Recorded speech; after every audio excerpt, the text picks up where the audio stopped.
Hello, everyone. My name is Master of Dungeons, and welcome to our first episode of Tavern Talks at the Shifty Boar. Tonight and the next couple of weeks, we're going to do something special before we get into our talk shows and doing the different segments and such like that. And what we're going to do the next couple of weeks is introduce you to all of our collective members, the other three people that are helping me with this endeavor.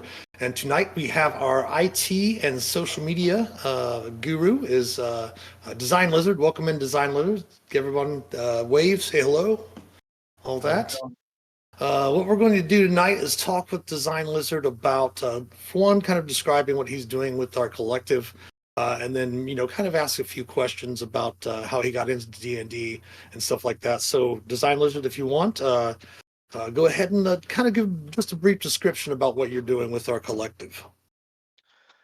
All right, yeah. At one point playing with Mitch, he mentioned he wanted a website, and I reached out and dumped my standard questionnaire on him, and he's like, you know what, this is a bigger thing than I was picturing. And so we put that on hold for the summer and picked it up again around the holidays. And yeah, so we made a little website. It's growing as we grow, and as we were developing the website, we found the need for some social media. We had someone aboard for a little bit and then moved over to me. So I'm going over trying to claim all of the different iterations of Master of Dungeons on all of the socials because almost everyone had something, and it was usually an account that was started in like 2006 and hasn't been touched since 2008, and no one's responsive, and you can't get YouTube to give you that page just because it hasn't been used in 10 years. So we got creative with some of the namings and went through claiming all of the different socials that we might want. Thankfully, Mitch already had the Twitch, so that was the key. And then just building out the website. Hopefully, the next couple of days, I'll be posting up our new player or our guest player application and fleshing out our calendar a little bit on the website. And yeah, it's been fun. The only social media, well, I guess it is technically a social media site that actually allowed us to claim Master of Dungeons was the Patreon. Someone did Patreon back in 2013 or 14. They had the Master of Dungeons moniker. I believe they were working on some sort of mapping, but they didn't have any posts or anything like that. And they reached out. I guess Patreon reached out to them via email, and they said no problem. And that's how we were able to get patreon.com/Master of Dungeons, which is really nice. But yeah, let's go ahead and delve into talking about D&D. That's what the channel's about and all that. So, DesignLizard, what, like, for example, when you started playing D&D, did you start as a player or dungeon master, and about when did you start playing? Okay, so I started playing, like I said, probably right around the pandemic. I played a bunch of RPGs and was scared away from D&D way back in high school a million years ago. So Vampire the Masquerade, was all over Magic the Gathering, played that quite a bit. Other RPGs here and there, some solo RPGs, some a couple solo, like journaling, dice, roll your own dungeon as you go, and roll your bad guys as you go, and then play your party and die and start over. Um, and I was playing a game with a group of friends, and they said, "Hey, we do D&D on Sundays. We do a fifth edition and a 3.5." And I'm like, I don't know what that means, but these are the Sundays that work for me, and those are the ones that don't. So I ended up playing some 3.5 a couple years ago now, and they made me a alternate dimension copy of one of their rogues to start out, so that I could lean on him in the beginning when I was getting confused, and very quickly found my own inappropriate way in the party, and we've been chugging along and making bad decisions ever since. So you started off as a player then. So I started So out as a player with people I knew from real life, and we play over Discord with a dice rolling bot, and okay. Discord drawn maps popped in a Discord channel for the maps. Now, right about the same time, I got involved with a home campaign. A friend of mine, actually my oldest son's godfather, I found out that his sister has played forever, and I wasn't really even cued into that. So started driving a half hour south to their living room kitchen once or twice a month. It started, and that's kind of spread out a little bit more since then. So started playing in person with a bunch of people that I knew from a long time ago that I didn't even know played. So That's a homebrew Wild West. Everyone has pistols. I am a mariachi bard who ran away from my mariachi band. And we do Wild West type adventures for the different sheriffs in what looks kind of like Nevada but isn't. Kind of And like at the Saint. same time, also, I went all in because I'm like, I can't believe I waited to do this. I'm making up for lost time.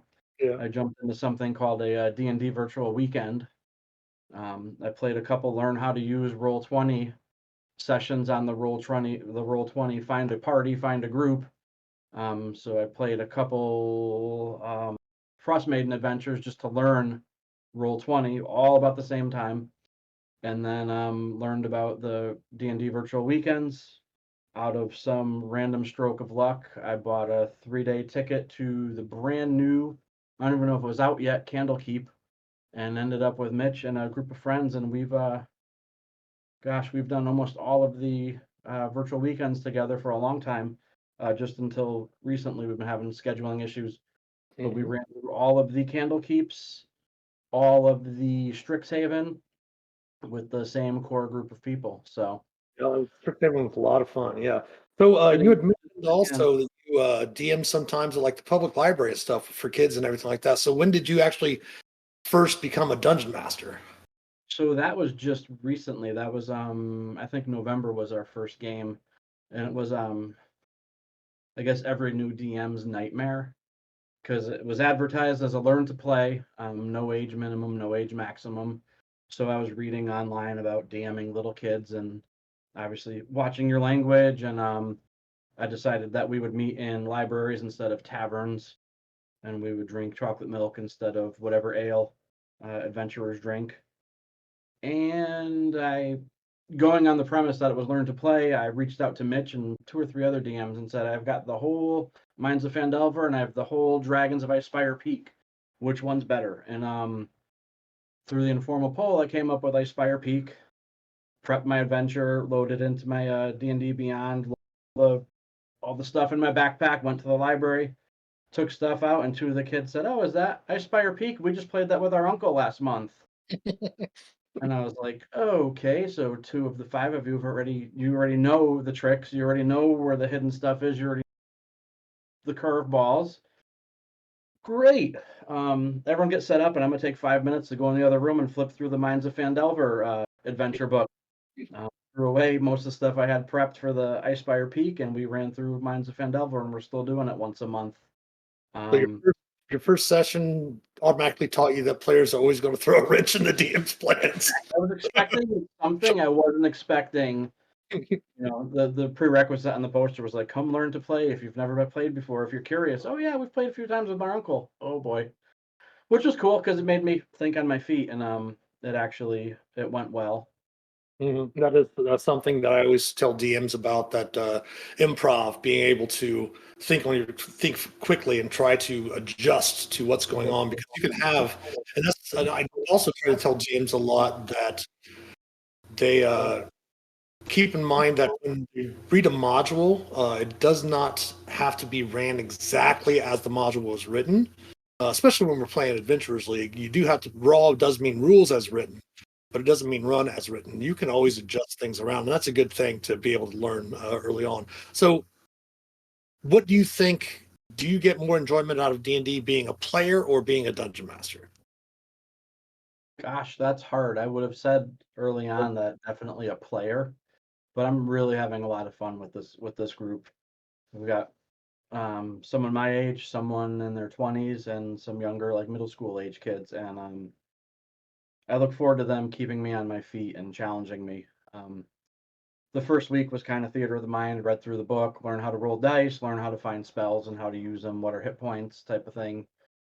Second week, we advanced to a little bit of maps, some paper tokens, just to let them get a visual of when you're in this room, everyone can't be on the bad guy because he's in the corner and it doesn't work that way. So trying to teach them the logistics, trying to not take for granted the things I picture when we fight in theater of the mind. Mhm. When we're going through a fight, usually the Roll20 stuff Mitch does is amazing. My in-person game uses tokens and maps and the really cool cutouts from 1985 games. So the third week with them, I introduced them to a board that I tacked the battle maps to, and I had my own cutouts for the 1985 games. I bought the starter set and I rebuilt one of the villages. Um, at that point, I dug through my mini collection and found a pretty close mini for each one of them. One I had to paint, all the rest were ready to go. So painted up some minis, got some cardboard tokens from the dungeon tiles for the baddies, and walked them through more of a tabletop adventure with a big 2x3 map tacked to a 2x3 board and moving minis around. And I think this next upcoming one we're going to learn how to level. Oh, I cool. leveled them all from level 1 to 2.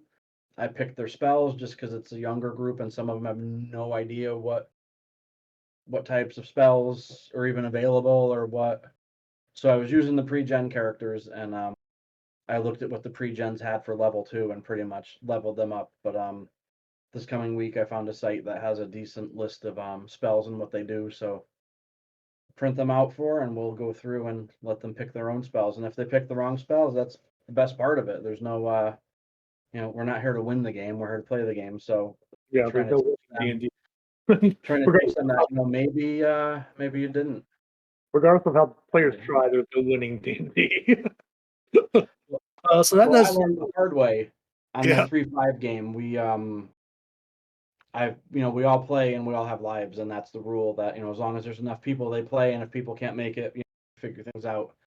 So I took on I think it was a written rogue adventure, solo adventure that the DM ran for me one night, and I had a heck of a go of it, man. I almost wanted to just quit the whole campaign at one point because just everything I was doing.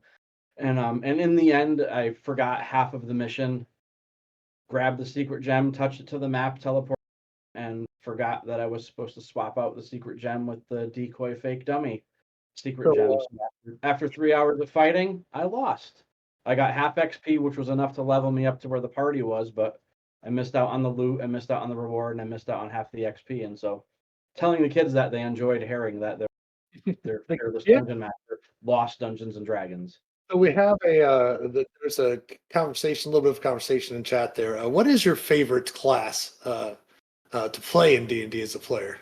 Oh my gosh. It's Looks like the chat says bards. And I kind of agree with them. I've ran me a game for you with you as the player and me as the DM, and I think every time you pretty much do play bards most of the time.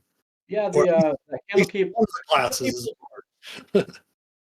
So yeah, I do love bards. I picked rogue at first because I didn't want to deal with spell slots and prepared spells, and that seemed to be a mystery to me still. So the learn to play games, I played a fighter because I didn't want to have to think about anything. And there's actually a lot of depth to fighter. It's a shame that that's the impression, but as a brand new player from the outside look, fighter's the easy one. I'll do to learn how to use Roll20. I don't want to have to learn how to use spells and learn how to use Roll20. So yeah, I went with the fighter, and then for the first Candlekeep, I went with the rogue. That was fun. That's kind of my play style in RPGs. I play Lord of the Rings online. I play Neverwinter. Played a lot of DDO back, Dungeons and Dragons Online back in the day. Even though I'd never played a minute of pencil paper, I had hundreds of hours in on DDO, and I was always a rogue, Mhm. like sneaking, like popping up, hitting, and disappearing. But yeah, as I found the bard, that definitely brought you could still do some of the rogue stuff, but you could also help heal, and just I like the utility of you know They're, being they're good about great for whatever the party needs. they're great for support characters. So like, what do you think is the most your favorite part about when you're when you're playing D&D as a player? What aspects of being a player do you like? This is going to come out wrong. I don't want to outsmart the DM, but I try to find the way to get through the adventure without just, and I'll probably get called out on this if anyone's watching, just kicking in the door and killing people. Our 3-5 game is probably the biggest bunch of murder hobos I've ever met, and the other rogues will immediately steal anything from anyone they meet. I love it, because no matter how high and mighty the person is we're supposed to talk to, someone's going to try to steal one of her rings or swipe a book off her shelf while we're talking to her. and that just makes everything go sideways, which is my favorite part of the game. Um, so trying to look at ways sometimes to get through without fighting, whether it's sneaking, whether it's diplomacy. Starting in my small career to lean towards trickery, deception, lies to get around things without just kicking in the door and shooting people. Yeah, I think Um, the Wild Beyond the Witchlight coming out and the way that was that written, you're seeing it a lot in the newer products that are coming out, which I think is great because it does, especially for organized play, it does lend to a style of play that players have wanted for a while, which is they want, like, you can literally go through Wild Beyond the Witchlight almost the whole way through without even having to roll an initiative or rolling any combat, which is really interesting. I think, and they always have put in, playing the pillars and stuff in the different adventures, but kind of leaning more onto, most adventures would always lean on the combat. Whereas you're starting to see more stories coming out, which I think is great, seeing more social, leaning on the social aspect or leaning on the exploration aspect, which is pretty cool. So what, like, one of your worst memories of playing D&D, whether it be being a DM or a player? first Like, or I worst? don't mean like worst, but like, something that really was a headache for you. And then we'll go to the opposite and ask what your favorite memory of was. Oh boy, I have to see who's in the chat. Let me see. It's funny. Our Gregory, he loves his bards. So, playing in a party with a good person in our 3-5 campaign, and us being a bunch of murder hobos, there's a lot of infighting, and there's a lot of times where the bard's trying to talk to someone, and one of the rogues just comes up and stabs the person. Um, and to try to draw the line between the role play and the, like, maybe I don't care about your character's feelings, but I want you to know as a player I respect you, and just because I ruined your plan with this, this big important person we were meeting, and the three rogues came up and stabbed them, um, we're still friends, and it's just a game. So I wouldn't say it's a worst memory, but there's times where, but like, oh, we all got caught up in that, and that got a little heated or a little. I sure hope so and so doesn't feel bad at the end of that adventure because it's just a game and we're just trying to play our characters.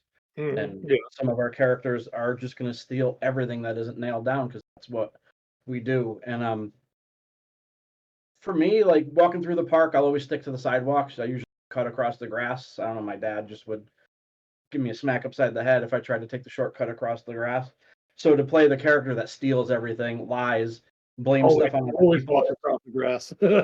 it's like it's weird sometimes to be like, well, I know I really shouldn't do this. I wouldn't do this, but my character would. So sorry, Well, we're really, doing the cool thing about that though is that obviously, no one, some people will play, and like I've played in campaigns with the dungeon master where he says everyone's going to play an evil character. You guys are going to be the villains this game. You guys aren't going to be the heroes. And it was difficult to do, but at the same time, when you're playing something that's out of your comfort zone, as I mentioned yesterday during our Dungeons and Deliberations stream, getting people out of their comfort zone, playing different characters, playing a different style of character, playing a character that has a personality opposite of what you have. Not only does that help bring you a little bit more creativity yourself, but it also gives you insight, maybe gives people insight into how people that are like that are and the reasons why they're like that. Because when you're playing your character, and some people don't necessarily, especially when they're first starting the game, they don't necessarily, when they're putting their backstory together, they don't think about motivation.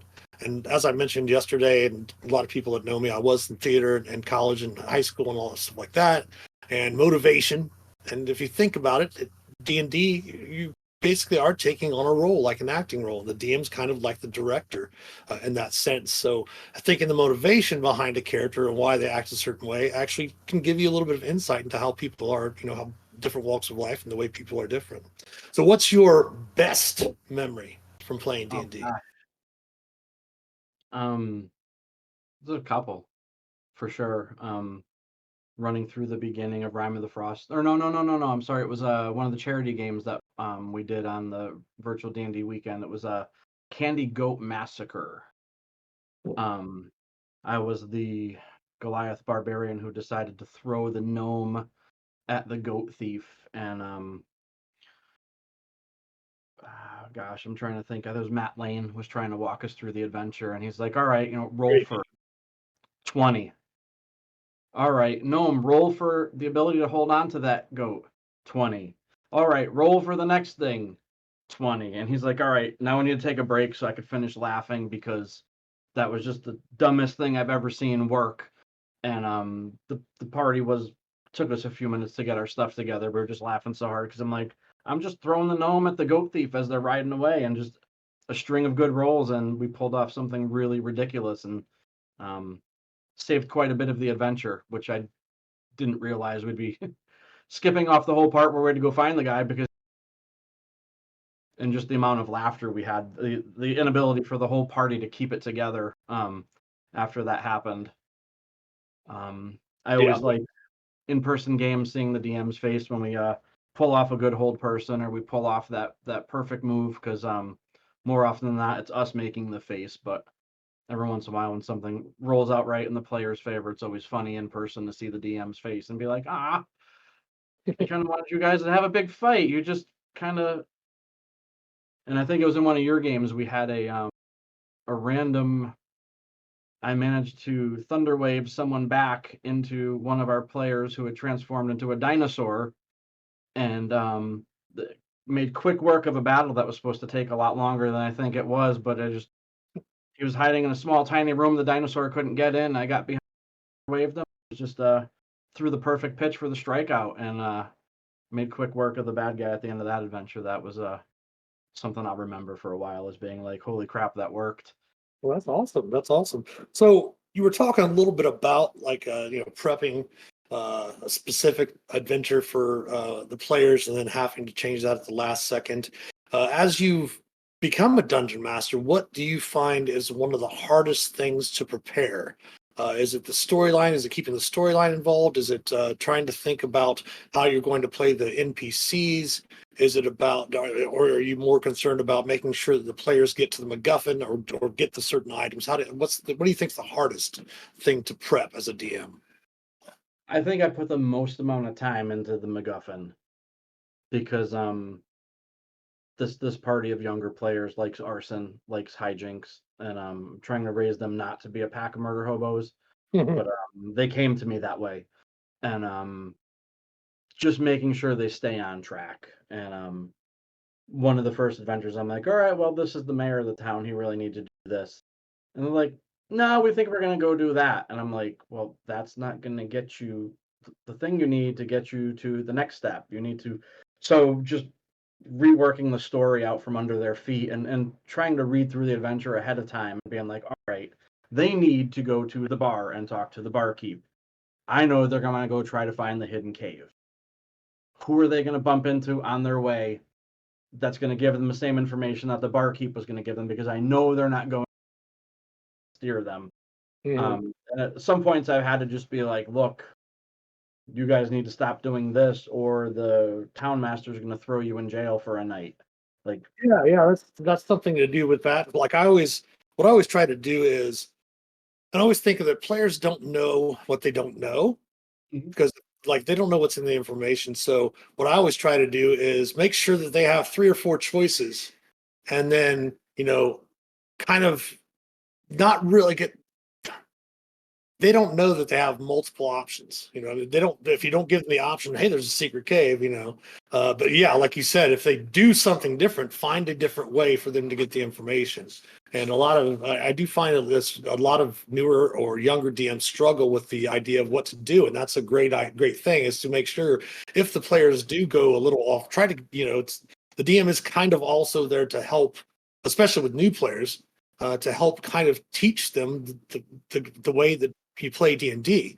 It is a collective storytelling game, and a lot of people always forget when they get, especially newer players, they come to a table and they're really only concerned about their character, not realizing that there are 4 other people playing the game. A lot of players do sit down and are more prioritizing their fun at the table than prioritizing everyone having a great time together.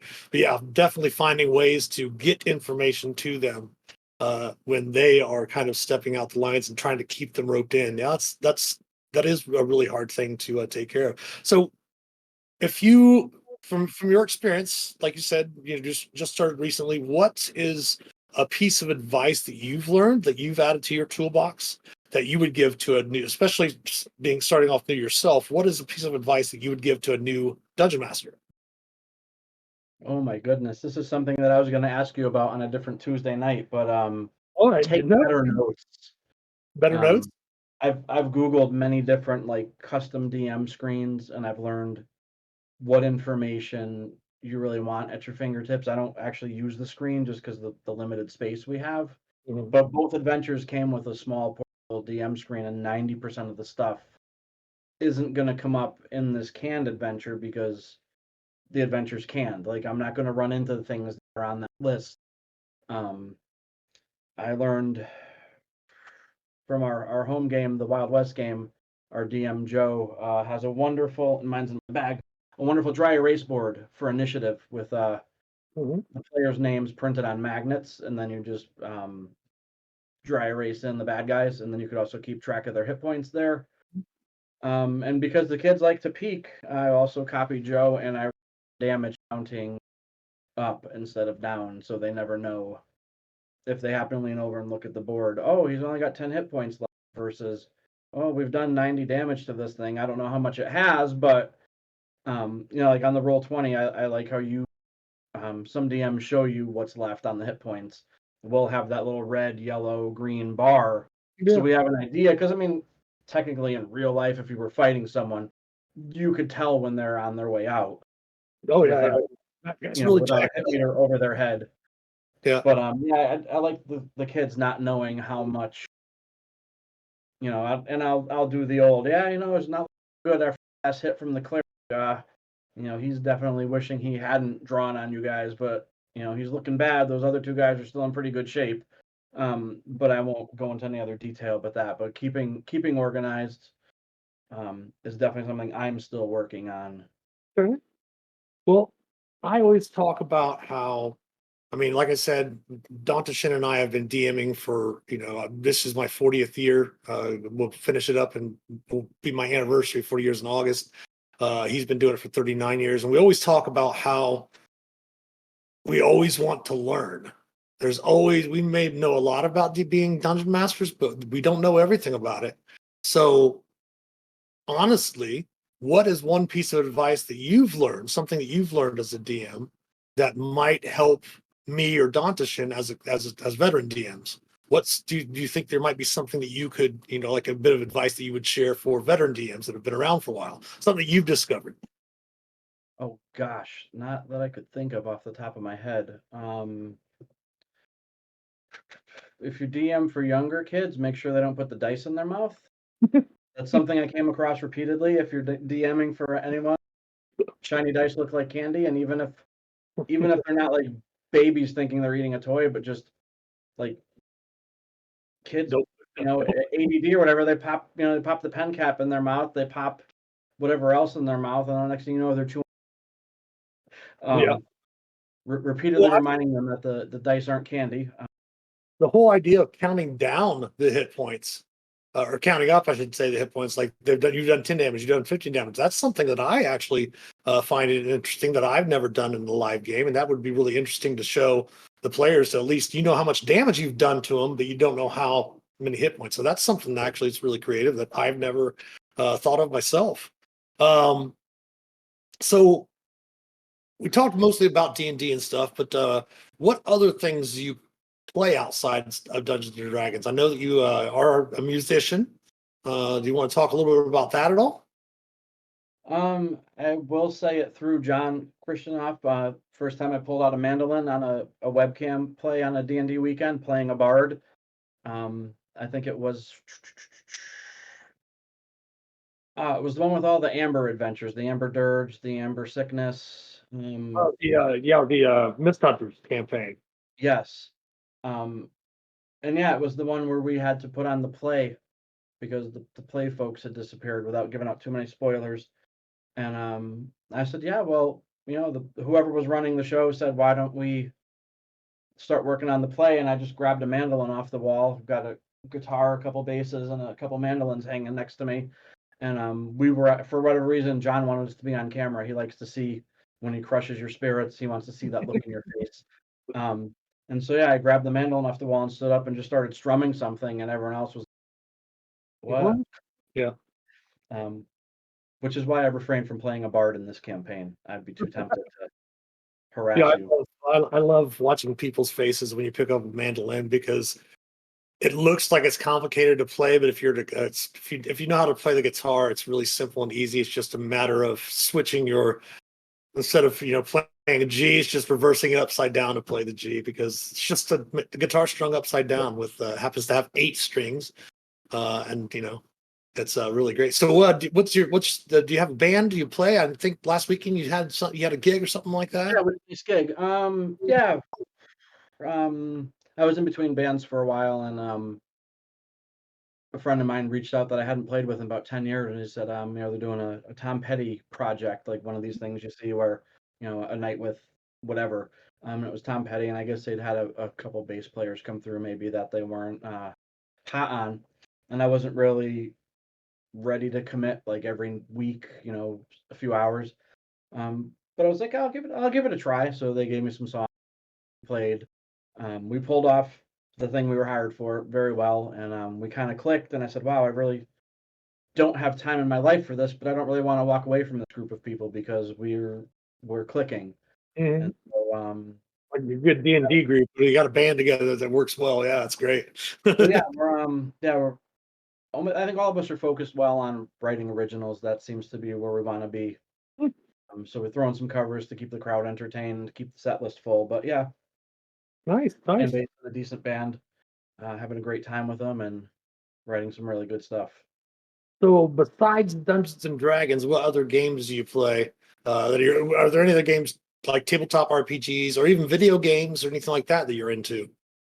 So I play in my downtime. I play a lot of For Against Darkness. It's actually another one of these solo adventure. You manage a party, and pretty much you're the GM and you're the party and you're the bad guy. Everything's role based. So you roll for attack.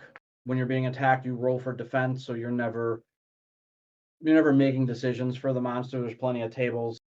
Okay. Um, and that spun me off to a couple other OSR, old school RPG solo adventure games. Some are almost like choose your own adventure books. Hmm. Others are giant tomes full of tables. I was And terrible with those books when I was a kid. Oh my gosh. and there's even a few apps out now that mimic that, and they incorporate dice rolls, not just a do you open the door, go to page 60 for yes, you go to page 60, and then it's like roll a d10. Here's what happens when you open the door. So those are fun. I play a couple different solo ones. Trying to think the last one I backed. Um, Drawing a blank on it right now, but yeah, For Against Darkness seems to be when I'm rolling dice. That's what I'll play if it's not D&D. I like Darkest Dungeon. Having a hard time where I am in my game with managing resources and players, but that I like that style of game. It's a newer. I've seen a couple other ones similar to it. Hmm. That's pretty much it. I'll still jump into Lord of the Rings online one. Still jump into Neverwinter once in a while.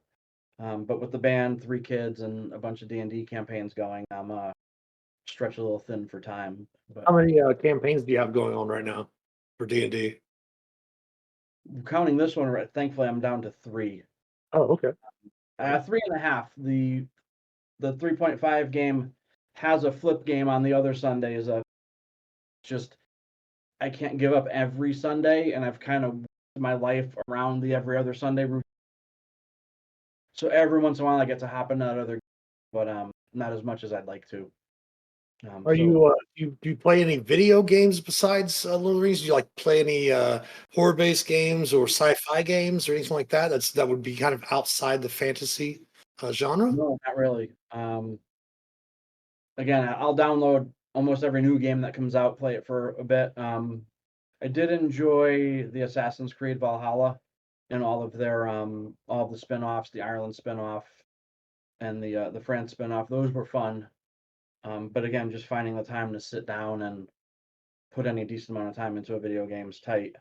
Now at the point where I find it's actually, I guess that's the side effect of the new DM is whenever I do find downtime, you should be prepping. What are you doing? I'm trying to think. There was a new D&D game that was an alpha on Steam this past week, and I downloaded it and I was running through the tutorial. I'm like, you know what?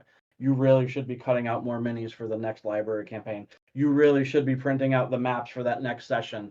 And it's funny in the beginning with the band, it was like anything I was doing, I'd be 2 new petty songs we're adding. You really should be working on, finding a different way to play the solo in that Beatles tune that they're covering next week. So it's I don't know what kind of guilt that's called, but a lot of times lately when I find myself like, oh, this is fun, you should be prepping. You should be prepping your next session. You know the kids are going to go sideways. And actually, that's one of the things that I really love about the VTTs. Because we actually, when I game in my, like for a home game or something, I actually incorporate the VTTs into our games for my battle maps and stuff like that. Because I'll have my laptop cast to a TV screen, so when it goes to battle and things like that, I mean, we'll have like a map.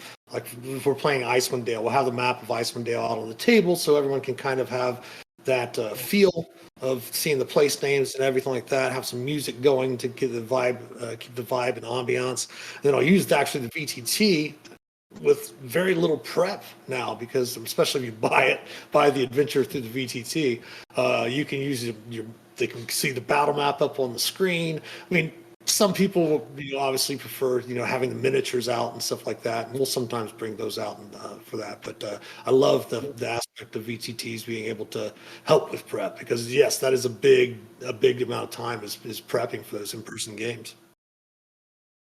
I think on that same line, just dropping a spell description into the chat in Roll20,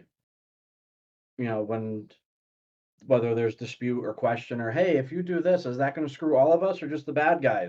and just drag it and drop it, or just share it to VTT right from the description, and then the whole party can see what's going on. The convenience of that's amazing. Or the item, I don't know how many times I used that Ring of the Ram in your campaign to finish off the last bad guy and be like, how does that work again? Drag and drop. Oh, all right, it kills everything. I love it. And I can use it 3 times. Great. So yeah, the VTTs definitely bring a great aspect to the games. And going back to you had mentioning Lord of the Rings Online, that is actually what we're going to be playing on Fridays for our stream on Fridays. Currently, it's going to be from 1 p.m. to 3 p.m. Eastern. We're going to, again, all of the times of all of these streams are kind of fluid at the moment. We're going to try them for a few weeks in these time slots and see how they go. So far, we're not doing too bad on our viewership, especially for a newer stream. And we thank you all that are watching for that. But on Friday, I will be playing Lord of the Rings Online. It is a free-to-play game. There is, if you want to pay, you can get more. You can also earn in-game currency that can allow you to open up more of the game. But the basic game itself and the storyline of helping Frodo get the ring to Mordor is the majority, the part of that game. And I will be playing on the Landroval server. So if anyone in the community that's watching that day, if you want to jump on that server and play as well, I'm going to create a brand new. I was debating on playing my old character who was only 113th level, and I just realized they upped the cap to 140th. So I think I'm just going to go ahead and make a brand new character and start going through to see some of the newer content. There's actually a new character class that I have not played yet that I picked up as well when I recently downloaded the game and got back into it. I've got a lifetime VIP account from when it first came out. I was one of their founders, so I've got everything's open for me. But I will definitely go back and play any of the new stuff if people in the that are watching the stream want to join in and play Lord of the Rings Online with us. I think tomorrow we're going to go with Solasta, Crown of the Magister, as our turn-based game on Thursdays. I opened the game once and started playing through the tutorial, and I really have no memory of how the game was played. So what I'll probably do tomorrow is create just a brand new character and go through the tutorial and shoot if there's people that are watching tomorrow and have any advice or anything to help out with. But I heard Solasta is one of the video games that is the closest to 5th edition rules in a video game. Someone told me also, I'm not sure if it's true, maybe our chat might be able to help out, but I also heard that Solasta was actually created using the OGL from Wizards of the Coast to be able to use a lot of the 5th edition stuff that's in there. But we got about maybe 15 minutes or so left. You had mentioned something that you might have some questions for me. Freeze out his list. I may have prepared something. Let's see. Well, cheers first.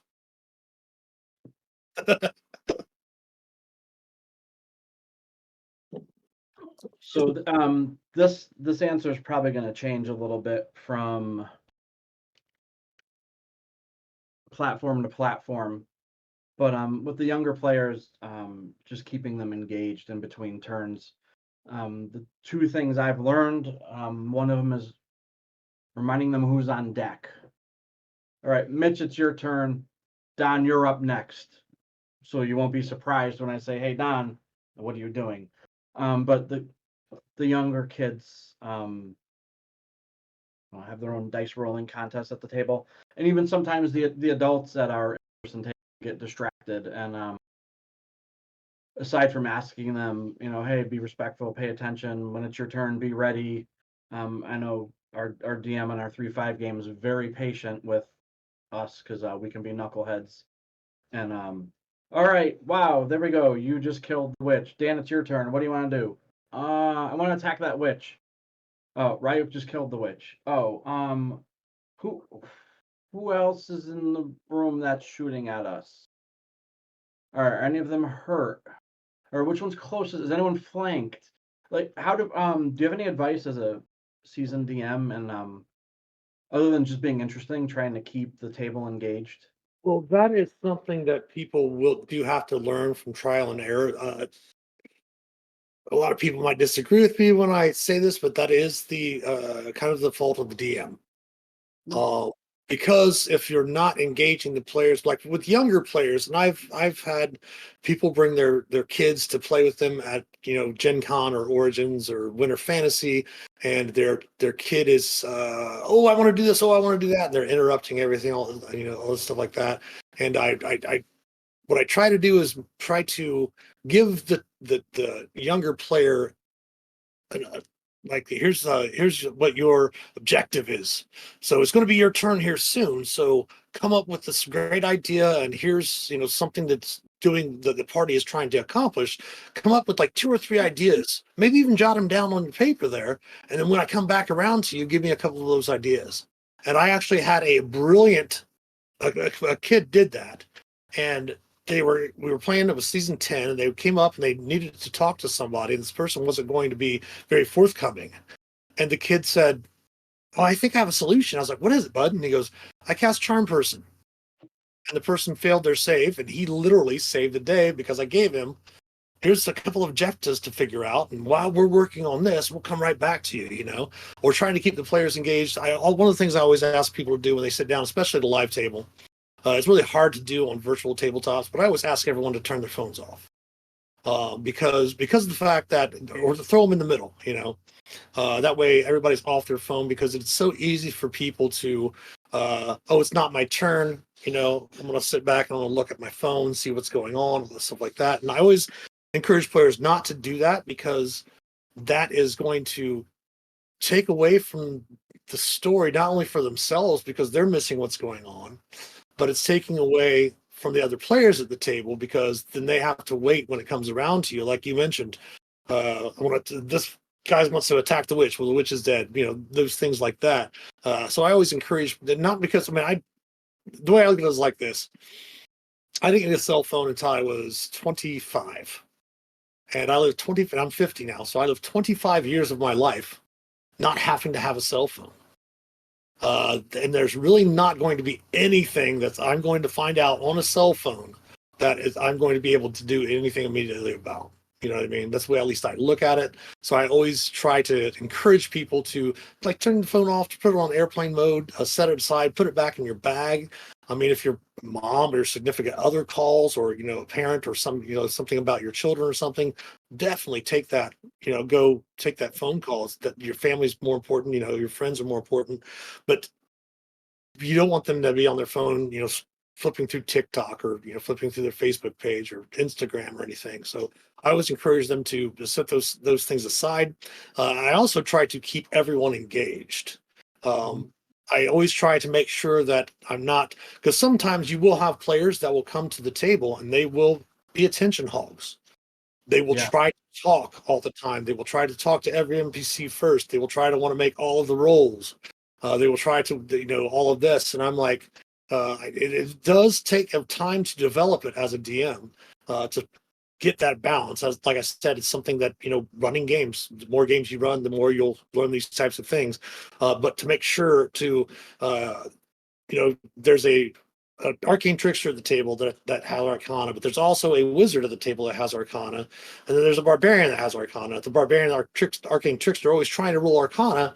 I generally will not say, hey, everyone give me an arcana check. I'll say, hey, why don't you, the wizard, give me an arcana check? And if I see someone's not necessarily participating as much at the table, I don't try to call them out, but I do try to give opportunities for them to get themselves more engaged, because there are some players. I mean, it is a game that does have a lot of people that are more introverted, and not as outgoing, and it's a little, I guess, a little socially awkward that play D&D, and it's sometimes hard to. Some people just might not be that type of player, which is fine, but just try to find ways to spread around the attention, so that way they really don't have time to be disengaged. It is really difficult to do that online, because of the fact that if we don't have a camera up and you don't see everyone as you're playing the game, it does become a little bit less, just a little less engagement. But I think that's why running games online has made it better for me for in-person games, because when I'm online running for players, I do have to keep the engagement up, which makes it so much easier for in-person games. So that might be something to try as well, is to try for DMs, newer DMs, or maybe experienced DMs that haven't done much online, to run with VTTs for players, because that will definitely help your chops. Excellent. Yeah, I mean, I've definitely learned, and I've seen plenty of good examples between John, um, Matt, a couple of DMs. It does when you're running online, especially we're very fortunate with this group we have called Mitch's Kids, and it's a big group. Sometimes there's too many people for the adventure, based on the standard party, and that group always seems to do an amazing job with respecting everyone else's time and paying attention and not over talking. Because I've been on the other end of those parties where there's just one person you have to mute on your end because you can't hear anything else that's going on, or you're constantly whispering the DM, "Can you please ask so and so? We're in initiative. Wait for your turn." And you don't want to be the kid in the class tattling to the teacher, but like, I can't even hear what you're saying because so and so keeps talking. Can you mention to them when it's your turn? We'll get to you. Look at the little thing on the side of the screen. It has an initiative tracker. Yeah. Um, so I've seen both ways online. I think it's weird you said that because I find online I pay more attention, whereas where I'm in person, I can listen to what he's saying and still have a side conversation with Ian about something maybe game related, maybe not, but like um I feel like in person I can multitask more than online, because online, like, I'll start opening up browser tabs. I'm like, nope, close everything, put your headphones on and shut the lights off. Listen to what's happening. Um Well, that's so something else we're going to talk about in our different streams. Um, Not just we don't. But it wasn't my idea to start this brand to help just dungeon masters. It's also to help players, um, because again, not only do I have 40 years experience being a DM, I also have 40 years of being a player, and there are certain things that players can do. For one, it is about, and then at the end of the day, having fun. And if you are able to, I can almost guarantee you that if you start putting your fellow players first at the table and what you can do to lend to everyone having fun will increase the amount of fun you have in the game. And just learning little tips and tricks of what to do and what not to do as a player. Because there are some players. I mean, it also depends on how they learn to play the game, and how long they've been playing. Eventually, you'll start playing, and you'll stop doing the little things you did as a new player that are faux pas. You'll start learning from experienced players a little bit, how your etiquette at the table, things along those lines that we'll be discussing in some of our upcoming, maybe some of our topics for our talk shows, for Tavern Talks and our future broadcasts. But I think we're getting close to time. Got about maybe 3 or 4 minutes left. Anything in particular you want to talk about? No, not. I mean, I've got a list of things. And Bum one right. I so one thing I think I'm starting to appreciate the difference in is watching live play versus playing. It's so easy when you're watching your favorite stream group to be like, "What are you doing? Why didn't you?" But when you're playing, it's completely it's like when you're sitting at home watching Jeopardy in your pajamas, stuffing nachos in your face, and you know all the answers. There's no camera on you. It's not hot. You're not sweating. You're not dressed up in a suit and tie. You're not on that intimidating stage. You didn't. It's just to whoever's watching as we play. It's definitely feels like it's much easier to sit in the audience and watch versus Well, I would having recommend to. people to Hmm? do that, watch those live play games, especially for dungeon masters, because when you're watching another DM run a game, and you're not playing, and you're just able to sit back and watch, and you can pick up watching a DM. Like if you sit down and watch our live stream on Sunday evenings, there's probably, I mean, I make mistakes all the time. I mean, there's no one that is going to sit down. I've played so many editions of Dungeons and Dragons, I can't tell you exactly what a sleep spell does in 5th edition versus 4th edition. Well, I can't. With sleep spell, I can pretty much. But there are certain spells that I haven't seen interacting with players that have these spells in 5th edition very much.